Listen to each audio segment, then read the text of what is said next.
Anna's world is criminally understaffed in context, but it felt nonsensical the first time you watched the series or played the Dream BBQ game, which is its continuation. Please, everything here is so weird.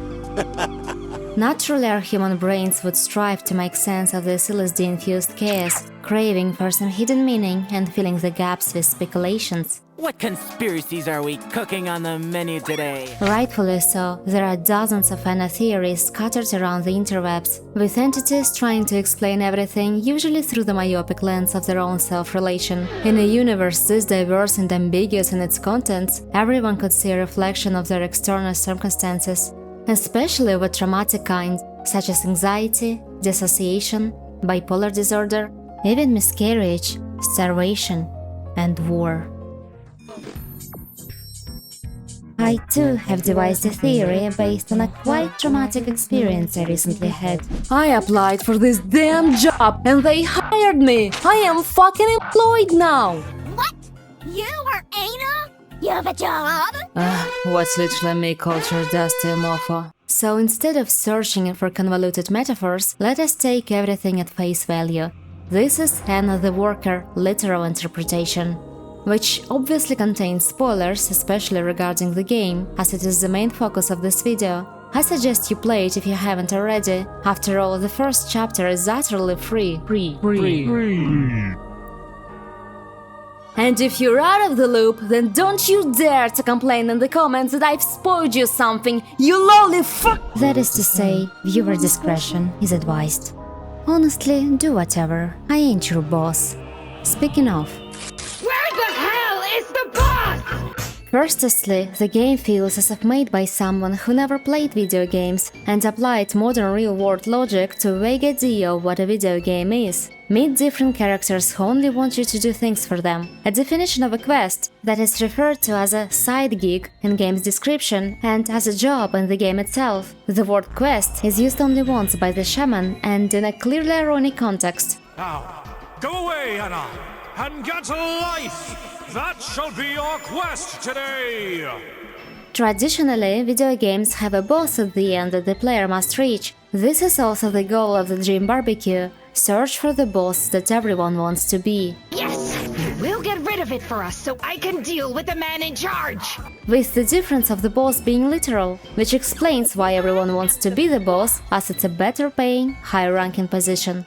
You are playing as ENA, the Worker, as it was established in the official trailer, who apparently was hired alongside with your partner Froggy to put that dead meat in its place, which in a literal sense would mean putting the meat of a dead animal on the grill to make the Dream BBQ, roll the credits, for the boss of whatever company this is. Froggy states, while clearly struggling with wording, that we're aiming for the boss's gut. That tracks if our goal is to feed the boss, perhaps as a part of some event. This works well with the fact that Coral Glasses was hired to look for someone who can organize the inauguration of Horzur's new genie. That's why Anna says, You look like a fellow entrepreneur.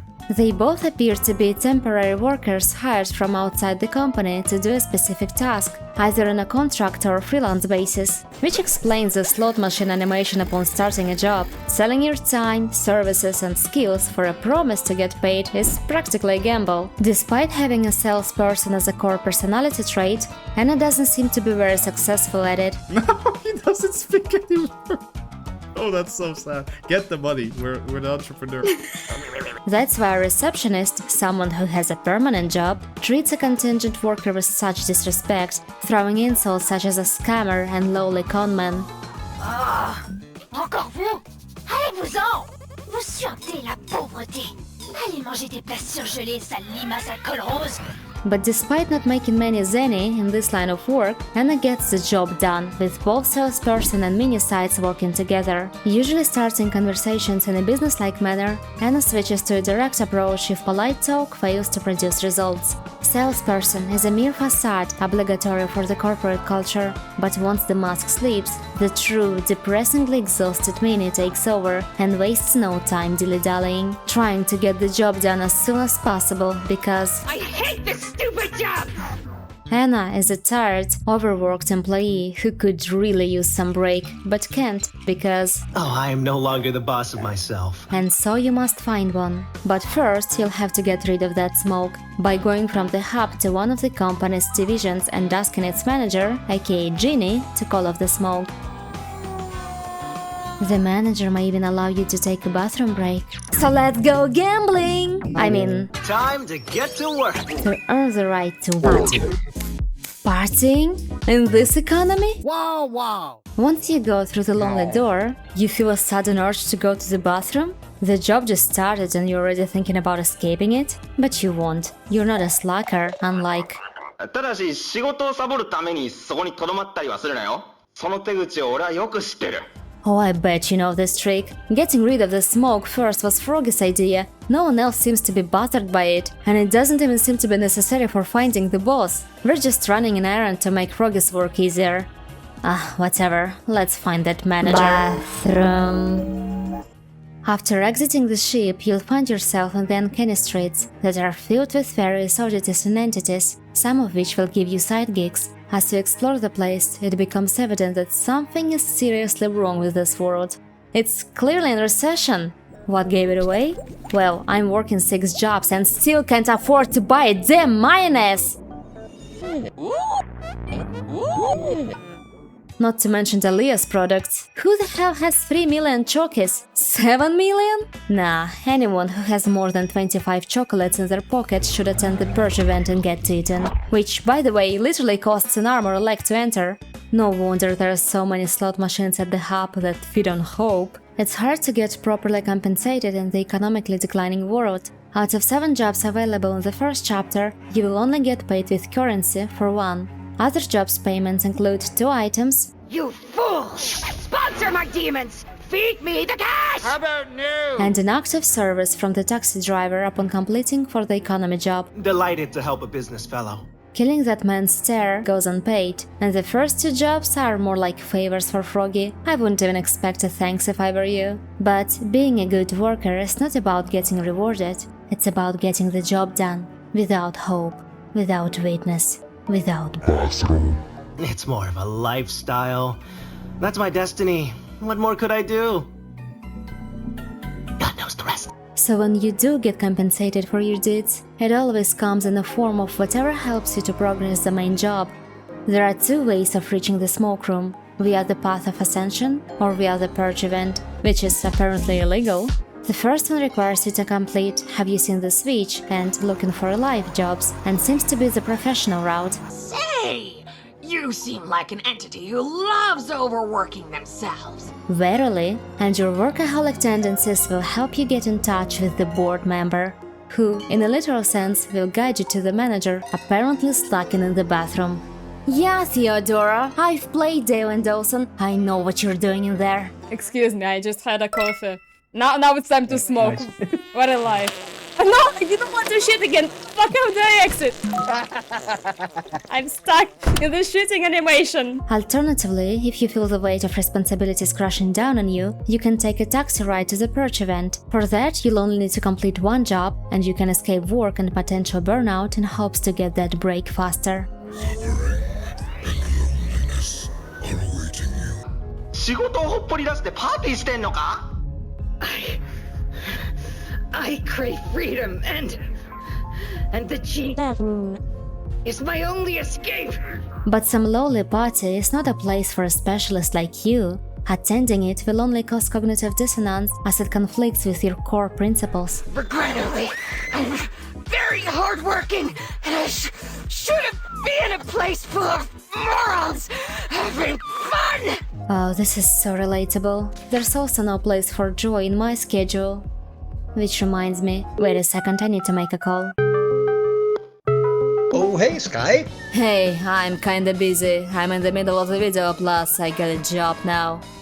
What? I won't be able to participate in all the amazing community events that we're hosting on my server every week, such as movie nights, Jackbox parties, Monster Prom Mondays, and more. But you guys have fun. Oh, okay, sorry to hear that, but how about next week? Can't talk right now. You called me! I said I'm busy! Bye! Where was I? Right. I hate myself. One way or another, you make it to the core where the giant bathroom is located, the glimmering promise of priceless liberation looming on the horizon. All that remains is to cross the river and reach it somehow. But does the bathroom really exist? At this point, it becomes obvious that the game loops around work. Jobs, services, being employed or unemployed are topics of many conversations with different characters. 인생은 지금 엉망진창이야. 내가 돈 받은 만큼만 일할 수 있으면 좋겠다. Some NPCs are referred to only by their profession, while others serve as a stereotypical depiction of a particular type of worker, with ENA being a commercial employee representing the corporate world with its religious undertones. Let me help you invest in your future. With prices this low, you can't afford a lifetime to wait. Bless you for your business. It's clear that having a job makes one reputable, while being jobless is viewed as something bad. NTCHUU best person. While the former is generally better than the latter, being a Wagie will hardly make one happy. Work hours drag on exhaustingly, while time off is ever fleeting. No wonder. Everyone these days is in search of the bathroom. Whether it's a literal bathroom, a basic human right to relieve oneself that many workers are being denied, having a bathroom is a privilege, or a metaphorical one, a search of freedom from labor via breaks, slacking, vacations, etc. The bathroom can symbolize any of those. But even when you do finally reach it, whether you've worked hard for it or used some loopholes, will you be able to truly be at peace with yourself in this money-driven world? In other words, does the bathroom really exist?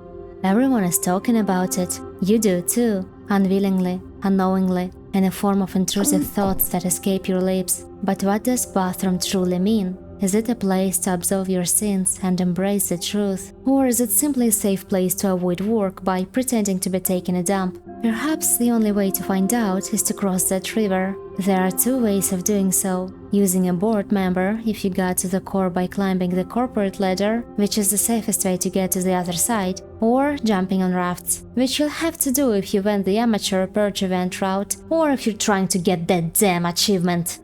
Ah, fucking hell! But rafts are quite tricky, and you'll most likely fail. Falling down the river to a lost village and a broken palace. Right, so if you putt instead of working, taking risky chances, you'll end up all lost and broken. Got it. This is the bad ending of Chapter 1. As you find Theodora shattered, and everything that happens after is merely a peek into the universe where you've actually succeeded. In this reality, you never got to the smoke room, or the outworld, or even bathroom. You failed, got stuck, and now have to hang out with Unforgiven Frank and fired NTCHUU, the unemployed gang. But if you do reach the bathroom, as a final stretch using the human board, or by jumping on rafts, god damn it, your future will look more promising, and all that stress will be rewarded as you meet Theodora and get to choose your aspiration.